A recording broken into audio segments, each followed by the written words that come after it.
Balaghat DFO Neha Srivastava द्वारा विधायक अनुभव मुंजारे पर लगाए गए 2 लाख रुपए रिश्वत के मामले में लांजी के पूर्व विधायक किशोर समरीते ने की प्रेस से चर्चा।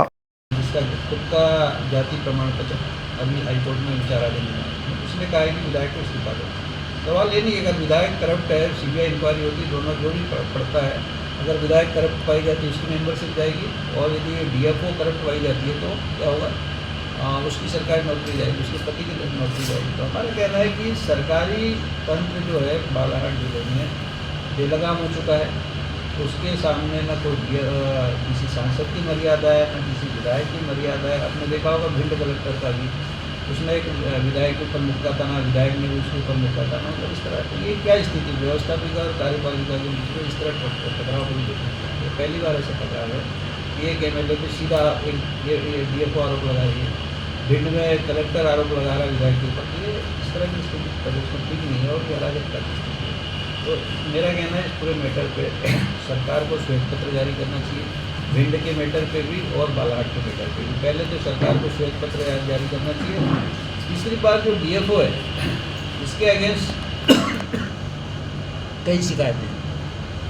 ये जब उत्पादन में थी तो इसका जो प्रभारी मंत्री का पावर का सीधा उसने कब्जा करके, मतलब उसको पावर को दरकिनार करके रेंजरों के वो कर दिया था, डिप्टी रेंजर के ट्रांसफ़र कर दिया था, फॉरेस्टर के ट्रांसफ़र कर दिया, जबकि प्रभारी मंत्री की अनुशंसा के बिना आप नहीं कर सकते, राज्य शासन की गाइडलाइन। उसमें इसको सस्पेंड होना था, उसमें भी ये बच गई, इसकी हिम्मत बढ़ गई। उसके बाद अभी उत्तर वनमंडल सामान्य, दक्षिण वनमंडल सामान्य में जितने भी आम के पेड़ कटे, सर्वाधिक उत्तर वनमंडल सामान्य में आम के पेड़ कटे। एलटीओ को राज्य के बाहर परिवहन अनुज्ञा जारी नहीं कर सकता। कटंगी का जो एलटीओ है उसने भी राज्य के ऐसी वनों पर जो राज्य के बाहर मतलब राज्य के भीतर राज्य के बाहर जा सकती है, उसका आपने परिवहन अनुज्ञा जारी, जो राज्य के बाहर जा ही नहीं सकती, स्पेशल मतलब उसको राज्य के बाहर ही है, राज्य के भीतर है। वो कटंगी का भी किया, इधर बैयर में और इधर पूरा उत्तर वनमंडल सामान्य में काफ़ी आम के पेड़ कटे। डीएफओ ने कभी मौके पे जाके देखा नहीं, एलडीओ को सीधा पावर दे दिया। तो जंगलों के मामले में ये महिला जो अधिकारी बिल्कुल भी सेफ नहीं है। इसकी तकनीकी स्वीकृति, प्रशासनिक स्वीकृति, इसकी जाँच होना चाहिए, कितना इसने किया है, और वृक्षारोपण की इसकी जाँच होना चाहिए। जंगल में कभी इसने देखा नहीं कहाँ रेत का उत्खनन हो रहा है, कहाँ पेड़ कट रहे हैं, कहाँ कुछ हो रहा है, कभी बात नहीं करें। और वाइल्ड लाइफ की जो इसमें जो गिनती है उत्तर वनमंडल दक्षिण मंडल में वाइल्ड लाइफ फाइटर में, कभी इसमें ढंग से जाँच नहीं कराई। और सबसे बड़ी लापरवाही तो ये देखो कि दक्षिण वनमंडल सामान्य का एक टाइगर खत्म हो गया, डीएफओ घर में बैठे बैठे क्या बोल रहा है, उसका दाह संस्कार कर दो, किसको बोल रहा है, अभिनय छोटे अधीनस्थ मजदूरों को। और जब मामला उठ गया, मीडिया ने मामले को उठाया, तो उन्हीं के अगेंस्ट क्या कर दिया आपने, FIR कर दिया उन गरीबों के खिलाफ, और उन्हीं के खिलाफ वारंट जारी कर दिया, उन्हीं के खिलाफ इनाम घोषित कर दिया। तो ये तरीका ठीक नहीं। यहाँ पे या बालाघाट जिले के जनता जागरूक है। मेरा पहला कहना है कि बाघ के मैटर से सबसे पहले डीएफओ को सस्पेंड करना चाहिए, सरकार को श्वेत पत्र जारी करना चाहिए, और मध्य प्रदेश में जितने बाघों की मौत है उसकी सबकी सीबीआई इंक्वायरी होना चाहिए। फॉरेस्ट की जो जाँच रिपोर्ट है वो एक दूसरे को बचाना चाहिए, उसमें कोई कुछ भी तथ्य नहीं, उल्टे सीधे तक ये पेश करना है। तीसरी बात, डीएफओ का जो लेटर है उस पर वन विभाग जाँच कर रहा है। वन विभाग कोई अथॉरिटी थोड़ी है, अथॉरिटी लोकायुक्त है, EOW है, जो FIR कर सकता है, लोग नहीं कर सकते FIR, CBI है। तो इन ये व्यवस्थाओं को मुख्यमंत्री की जिम्मेदारी है कि वो अगर डीएफओ का जो लेटर है उसको रिकमेंड करे सीबीआई जाँच के लिए, सीबीआई जाँच होगी। यदि अनुभव मुंजारे दोषी है तो वो जेल जाएगी, और डीएफओ और उसका परिवार दोषी हो सकता है। तो इस पूरे बात के सामने ये बात होनी चाहिए। जैसे टाइगर बाघ ज़्यादा कीमती है या वन अधिकारी ज़्यादा कीमती है, एक सवाल पहला है। सरकार जो करोड़ों रुपए वन अधिकारी को बचाने पर खर्च कर रही है, बाघ को बचाने पर खर्च चले बताओ, ये तो उस पैसे का WWF भी पैसा दे रहा फॉरेस्ट। तो ये मतलब जो सरकार है ये उसका फेलवर इसलिए फेलवर है कि जिन बाघों को बचाने के लिए बाघ संरक्षण प्राधिकरण बना, उसका चेयरमैन कौन है, भारत का प्रधानमंत्री, और एक 2 कौड़ी का IFS बाघ के मरने पर खुशी मना रहा, दारू पी रहा है वन में बैठ, बोला वो जो जिसने डेड बॉडी जलाई उसको बोले जेल में डाल दो, उसको बोलता है। तो मेरा कहना है कि जो पब्लिक एक दौर था, जानते हो कि जनता जब ये अभ्यारण्य बने थे, टाइगर रिजर्व हो गया, तो गाँव में शेर रहते थे। वहाँ जब वो जो कान्हा नेशनल पार्क है वहाँ बहुत सी विस्थापित थी, वहीं पे गाँव में लोग रहते थे। उस समय बाघों की संख्या ज़्यादा थी, अब तो बाघों की संख्या कम हो गई है। ये इसकी लापरवाही निगलिजेंसी है। दूसरी बात कि जो IFS है उसको फॉरेस्ट एक्ट 1861 के तहत उसको काम करना है। जो हमारा जनप्रतिनिधि है उसको ये लोक सेवक होता है, ये शासकीय सेवक होता है। तो इसको जो लोक सेवकों के लिए, विधानसभा के लिए विधायिनी में जो नियम बने उसके तहत विधायक को काम करना है। फॉरेस्ट एक्ट 1861 में IFS को काम करना है। Central civil service conduct rule के तहत आपको काम करना है। तो मेरा कहना, आप उससे हट के क्यों आप जा रहे हो? आपको इसने बना महिला विधायक ने बोला, आप क्यों चलेगा? मुश्किल है, आपको अपना एक्ट पढ़ना चाहिए, मैं जा सकती हूँ। ये विधायक को क्या करना चाहिए कि अपना जो समीक्षा बैठक बुलानी चाहिए। विधायक को समीक्षा बैठक होती है, उसका सेक्रेटरी कौन होता है? ADM होता है, कलेक्टर होता है। वहाँ बुला के आप बात करो, विधानसभा में बात करो, क्या जरूरत है बुलाने? उससे बुलाने से क्या लाभ है? MLA को सोचना चाहिए, उसके PA से जो लोग हैं, तो जब मालूम है कि हमारा उसको करने से झगड़ा चल रहा है तो कौन लगे? दूसरी मजे की बात यह है कि जो IFS है, अब ये DFO विधायक की जांच कैसे करेगा बताओ? ये IFS कैसे जांच करेंगे ये बताओ? ये जो प्रोटोकॉल होता है MLA का, वो चीफ सेक्रेटरी से बड़ा होता है, पता है आपको? MLA ही मुख्यमंत्री होता है, सांसद ही देश का प्रधानमंत्री बनता है। तो जो MLA MP का प्रोटोकॉल होता है, सांसद का कैबिनेट सेक्रेटरी बड़ा होता है और MLA का चीफ सेक्रेटरी बड़ा होता है। DFO क्या होता है? DFO का तो IAS में बड़ा नहीं होता है, इसके दर्जे का होता है, सेंट्रल सिविल सर्विस का। तो ये आदमी IFS की जाँच करेगा? अभी आपने देखा संपत्तियों के मामले में EN से जाँच कर रहा था मंत्री, सरकार ने CBI में मामला दर्ज कर दिया। आपको पता है उस पूरे मैटर पे राजस्थान का जो PH मिनिस्टर है महेश जोशी जेल में बंद है। तो कम से कम मध्य प्रदेश में जो अधिकारी वर्ग है उसको सुधरना चाहिए।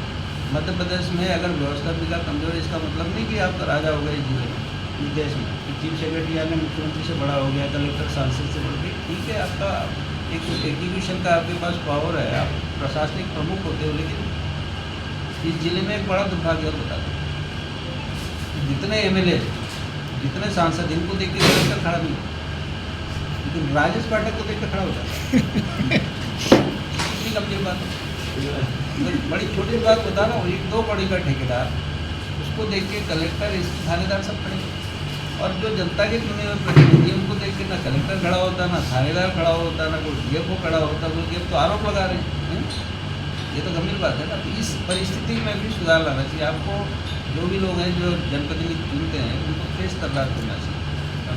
कमज़ोर कायर जो होते हैं कोई मतलब नहीं, कायरों की फौज कभी गीला नहीं जीतती, कायरों की फौज कोई काम की नहीं होती। इसलिए हमेशा जनप्रतिनिधि बहुत तेज होना चाहिए। ये बाघ की मौत का मामला क्लाइन में मैंने बोला है कि पूरा मैटर CBI इंक्वायरी का है।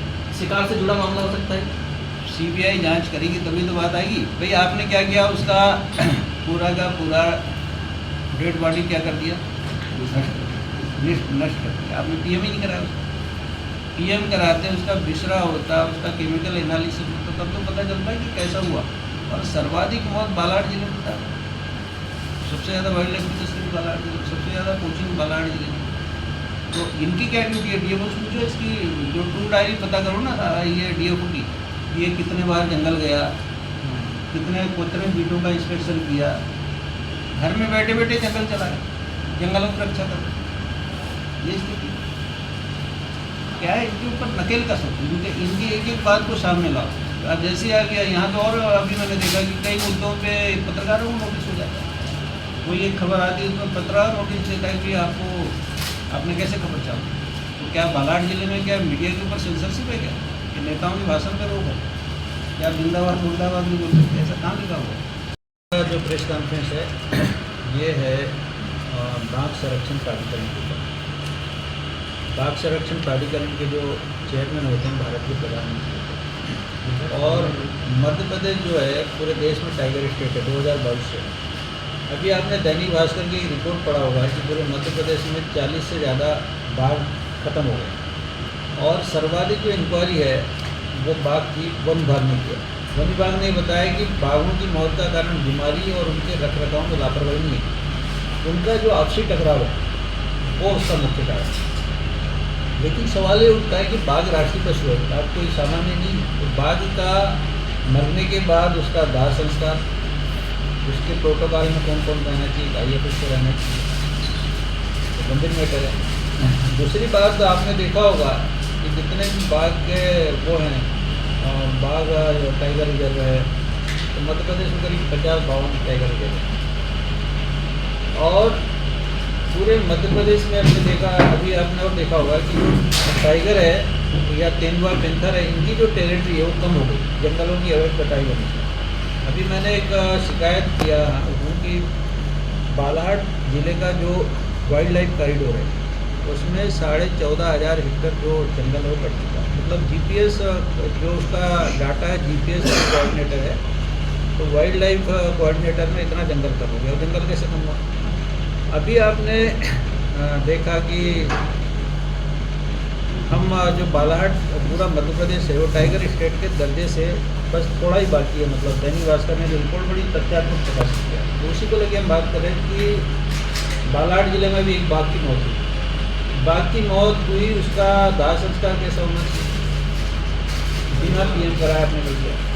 हमारे यहाँ पे वाइल्ड लाइफ की जितनी भी डेथ होती है, हमारे यहाँ पूर्व और पश्चिम लाइन में भी कुछ जंगली शोर खत्म हुए तो वहाँ के रेंजर ने बिना उनका PM कराए, जबकि उसमें PM बिल्कुल कंपलसरी उसको आपको कराना चाहिए। तो यहाँ पे बिना PM कराए आपने बाघ का खत्म कर दिया। दूसरा, जितना भी टाइगर रिजर्व है वहाँ पे आपने देखा होगा रिसोर्ट, जितने भी रिसोर्ट बने हैं वो रिसोर्ट किनके हैं? सर्वाधिक वन अधिकारियों के रिसोर्ट, जो DFO रहे, जो CM रहे, जो CCF रहे, वो वहाँ पे पर्यटकों को अपने रिसोर्ट में आने के लिए प्रेशर नहीं करते। कान्हा नेशनल पार्क के आजू बाजू में, पेज के आजू बाजू में सर्वाधिक जो रिसोर्ट है उसमें फॉरेस्ट के लोगों का पैसा है। तो ये पैसा कहाँ से आ रहा है? मध्य प्रदेश में सर्वाधिक जंगल की सुरक्षा का पैसा, जंगल के विकास का पैसा, वृक्षारोपण का पैसा कहाँ जा रहा है? कभी इस पूरे मुद्दे पे कभी सरकार ने कोई बात की? दूसरा बड़ी बात यह है कि इस समय मध्य प्रदेश का जो वन विभाग है वो CM के पास है, उसका प्रभारी मंत्री CM, और CM के प्रभारी मंत्री रहते हुए और बाघ संरक्षण प्राधिकरण के राष्ट्रीय अध्यक्ष कौन है? देश के प्रधानमंत्री मोदी जी हैं। इनके रहते हुए मध्य प्रदेश से बाघों की मौत हो जाए 40 से ज़्यादा, और सरकार शुद्ध न लगे, सरकार कोई बात न करे, किसी DFO और रेंजर को सस्पेंड तक न करे, तो गंभीर मैटर है। नेशनल जो टाइगर है वो राष्ट्रीय पशु है, तो राष्ट्रीय पशु ये कहाँ उसकी मौत, और गाय और बैल की मौत का एक सवाल, तो आप इस तरह से बात नहीं कर सकते। दूसरा, अभी बालाघाट में CCF आया, आपने देखा होगा बांदावड़ में इसका जो हाथी वाला जो मैटर था, हाथी की मौत पे ये लोग जिम्मेदार है। सर्वाधिक बालाघाट में 4 सीटें जो है फॉरेस्ट ऑफिसर्स हैं। अभी लेटेस्ट हमने देखा कि यहाँ की एक महिला DFO ने अपने विभाग में चिट्ठी लिखी। अभी बाघ की मौत का मामला हम चाह रहे हैं पूरे मध्य प्रदेश में जितने बाघों की मौत है, दैनिक भास्कर की जो रिपोर्ट और जो अखबारों में लिखा है उसके आधार पर सारे बाघों की मौत की सीबीआई जाए। विधानसभा में सवाल उठ रहा है, सरकार एक IFS को बचा रही है, मतलब IFS ज़्यादा कीमती हो गया किससे? बाघ से। बाघ के लिए करोड़ों रुपए WWF दे रहा है आपको पैसा, भारत सरकार आपको बजट दे रही है, और एक DFO को बचाने पूरी सरकार लगी है। जो DFO है वो 50 लाख रुपए देके अपनी पोस्टिंग कराई है यहाँ पे, वो यहाँ के लोकल MLA को बोल रही कि मेरे से 2 लाख रुपए मांगा है। अगर रेट ही देना थोड़ा ज़्यादा होता है, 50 लाख तो 20-25 लाख थोड़ा लगता है, रेट भी अच्छा लगता है। मेरा कहना है कि आपने चिट्ठी लिखा अपने अधिकारियों की कि मुझे प्रेशर किया जा रहा है। बड़ी गंभीर बात है, आपका पति इसमें फंसा हुआ है टाइगर वाले मैटर पे, और आप लोकल MLA के खिलाफ आप चिट्ठी लिख रहे हो। तो चिट्ठी अगर आपको लिखना है तो आपको CBI को लिखना चाहिए, आपका भी नार्को टेस्ट होना चाहिए, आपको पता चल जाए कि आप कितने मांग रहे। और जो MLA है उसका भी नार्को टेस्ट होना चाहिए, तो उसका भी पता चल जाएगा कि वो लोग ईमान कर रही है। मेरा कहने का मतलब कि किसी बात को पलटने के लिए आपने उसमें देखा एक राजनीतिक रंग आया पूरे मैटर पे, एक BJP की